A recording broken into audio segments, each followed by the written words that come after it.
ज्यादा लोग हैं, यही एक्साइटमेंट है।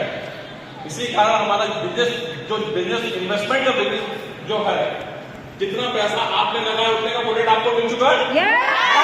जीरो इन्वेस्टमेंट का बिजनेस है। आवाज भी जीरो आ रही है।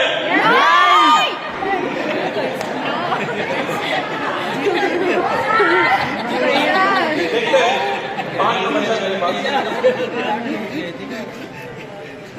हो नहीं होना। दोस्तों, मेरा नाम जगदीश सिंह है, रिलायंस स्टील प्लांट में सर्विस करता हूं। अभी मैं रेलवे विभाग में हूं, नौकरी करते हुए कई अरसे हो गए, बताना नहीं चाहता हूं, ये तो एक पता चल जाएगी। राइट, लेकिन एक चीज जरूर बताना चाहता हूं, हर आदमी बताता है वो है इनकम। हर महीना 1,60,000 रुपए से ज्यादा की इनकम 1 तारीख को अकाउंट में पहुंच जाती है नौकरी करते हुए।